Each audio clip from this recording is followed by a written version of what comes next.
Presenting the transcription feature, Superman.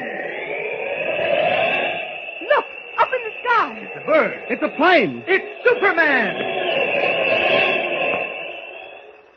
Yes, it's Superman, strange visitor from the planet Krypton, who came to Earth with powers and abilities far beyond those of mortal men.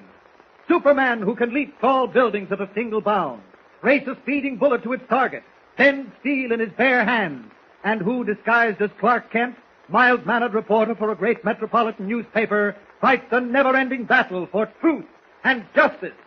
And now to our story. Lured to the hideout of Duke Renaud by two men masquerading as police officers, Clark Kent and editor Perry White find themselves handcuffed prisoners in a dingy room on the outskirts of Metropolis. Renaud, on orders from someone higher up known as the Big Guy, has plotted the killing of Henry Benson, former city treasurer, jailed for $1 million shortage. Benson is to be transferred from the city jail to the state prison at 9 o'clock tonight. Two of Duke Renaud's men, Curly and Spud, have been assigned to stop the car carrying Benson and get rid of him, to keep him from talking. Both Kent and White are aware of the plot, but through some mysterious channel, Renaud has been informed of their knowledge and plans to hold them until after the job is done. Kent, unable to act as Superman because of Perry White's presence, is forced to submit to temporary imprisonment. However, on the slim chance that his inventor friend, Dr. Walter Roebling, has his amazing voice machine tuned into the location of Renaud's hideout, Kent sends him a message. Listen. Dr. Roebling? Dr. Roebling, Mr. White and I are being held prisoners on the second floor of a frame house at 10th Street and Marlowe Avenue. Inform the police at once. You're nuts, Kent. Who do you think you're talking to? I get this way every once in a while, Renaud. I have hallucinations. What have you got? Hallucinations. He thinks he's a radio station. Yes, that's it. I'm a radio station. Oh, yeah, I see. You're a radio station. Yes. You're broadcasting, Uh-huh, yes. I like to broadcast. Well, go ahead. Have a good time, but not too loud. The neighbors don't like nobody to broadcast too loud. Oh, no, I won't broadcast too loud. Dr. Roebling. Dr. Roebling. Who is this guy, Dr. Roebling? Does he like to broadcast, too? No, he receives. Oh, yeah. When you broadcast, he listens in. Is that it? That's right. Where is this guy, Dr. Roebling? Oh, miles from here. But when you broadcast like this, he can hear you, can't he? He can if he's listening. Oh, yeah, of course he's listening. Go ahead, broadcast. All right. Dr. Roebling, Mr. White and I are being held prisoners by a man named Duke Renaud. We are on the second floor of a frame house. How many times do you have to broadcast that? Oh, well, maybe 20 times, maybe 100. You see, I can't tell when he'll begin listening. Oh, I get it. He ain't always tuned into your broadcasting station, is he? Oh, of course not. Well, what's so funny? Oh, wait a minute, Ken. I want to get Curly to hear you broadcasting. Hey, Curly! Yeah, boss? Come in a minute. Well, what's up? I can't hear his broadcasting. He's what? Yeah, he's a radio station, Curly. Go ahead, Ken. Show Curly how you broadcast. Don't do it, Ken. They're just making fun of you. Oh, come on, Ken. Curly will go for it big. Be a good guy. Show him how you broadcast. Yeah, sure. Dr. Roebling, this is Clark Kent talking. Listen to this, Curly. Mr. White and I are being held prisoners on the second floor of a frame house at 10th Street and Marlowe Avenue. Notify the police at once. Is that something, Curly? I don't get it, You Duke. don't get it. Kent's a radio station. He's broadcasting. Unaware that Clark Kent is attempting to establish contact with Dr. Roebling's voice machine, an amazing instrument capable of picking up sound waves no matter where created, Duke Renaud, suspecting Kent of being mentally unbalanced, urges him to repeat the message over and over again. Meanwhile, at District Attorney Warren's office, Perry White's lawyers are still demanding attention. Now what? Mr. White's lawyers are still waiting, Mr. Warren. I told you, they can wait until doomsday. But they say unless you produce Mr. White immediately, they'll get a writ of habeas corpus. Well, how can I produce him if I don't know where he is? Did you tell them the police of this city have no knowledge of his arrest?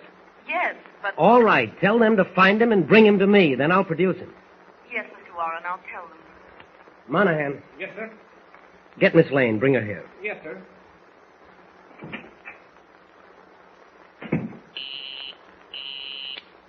Miss Carroll, Yes, Mr. Warren. come in here. I want you to take some notes. Yes,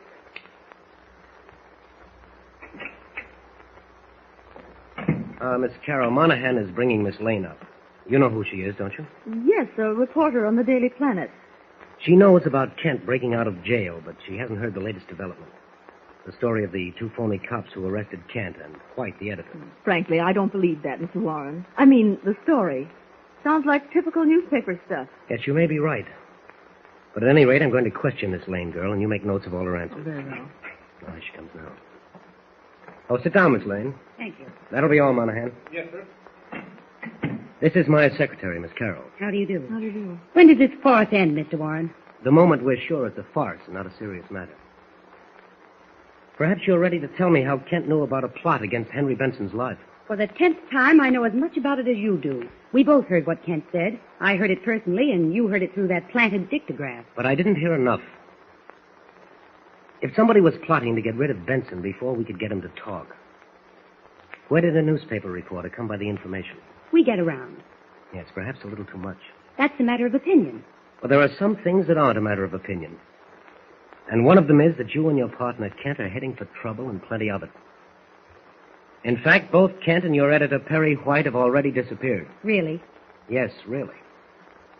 Two men posed as police officers drove off with both Kent and White. They haven't been heard from since. Are you trying to pull a fast one? Not at all, Miss Lane. Will you let me talk to Mr. White's secretary? Of course. Here's the phone. Just ask for the number. Metropolis 3500, please. When did this happen? About an hour ago. And you say two phony police... Miss Barber, please. Lois Lane speaking. Yes, two men dressed in police uniforms, according to the information received from your office. Hello, Anne. This is Lois. What happened? Yes. Yes. Both of them? Oh, I see. No, I'm still at the district attorney's office. I don't know. Yes, I'll call you. Okay. Well, Miss Lane? You're right. Well, my being right doesn't help the situation. To begin with, Kent is a fugitive from justice, an escaped prisoner. That's a lot of nonsense. You know he had nothing to do with the girls being shot. Her husband did it. Fortunately for Kent, the husband confessed late this afternoon. But that doesn't excuse Kent's breaking out of jail. Now, where is he? And where is Perry White? If I knew, Mr. Warren, I wouldn't be sitting here. You seem to forget that you're under arrest, Miss Lane. That's a lot of nonsense, too. I'm afraid it's a lot more serious than you believe. As a matter of fact, you won't be released until you explain how Kent learned an attempt was going to be made to wipe out Henry Benson. I told you I don't know. That doesn't ring true, Miss Lane. Don't care how it rings. Now, look. Are you going to sit there asking me ridiculous questions instead of doing something about finding Mr. White and Mr. Kent? Where do you think they are? Would you really like to know? Naturally. I wonder. What do you mean? You know exactly what I mean. Miss Lane, if you have anything to say, I'd advise you to say it. Anything I might have to say, Mr. Warren, would be quite personal. I doubt very much whether your secretary would be concerned. I'll leave if you wish, Mr. Warren. Stay right where you are, Miss Carroll. Like all newspaper reporters, Miss Lane is merely bluffing. Oh, I am I? All right. You ask for it, you'll get it. You know where Mr. White and Mr. Kent are. You know exactly where they are. That story of two men dressed up in police uniforms doesn't hold water. Detective book stuff. What are you talking about? You and your staff were the only ones who knew Clark Kent had broken out of jail. Naturally, you figured he'd go right to the Daily Planet office, so you sent two policemen to pick him up.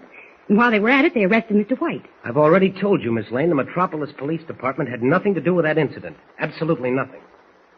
Miss Carroll, you checked with Commissioner Blaine, didn't you? Yes, Mr. Warren. What did he tell you?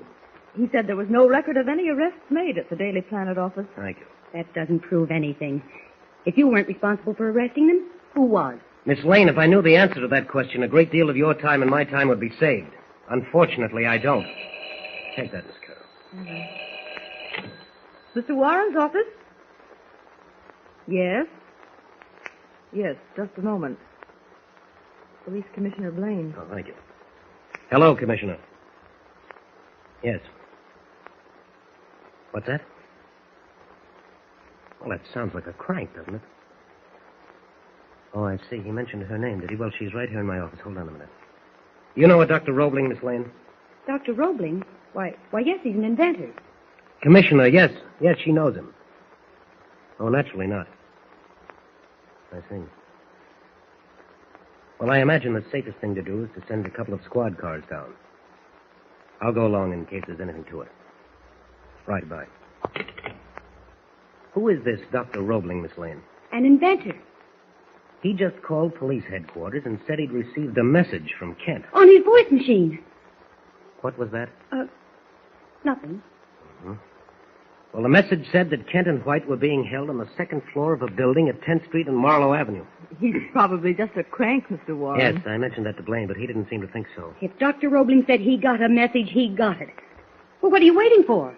You're really not going to waste any time on it, are you, Mr. Warren? Well, I might as well check it. Call the garage. Have a car brought around. Yes, Mr. Warren. Is there anything else? No, that's all. Thank you.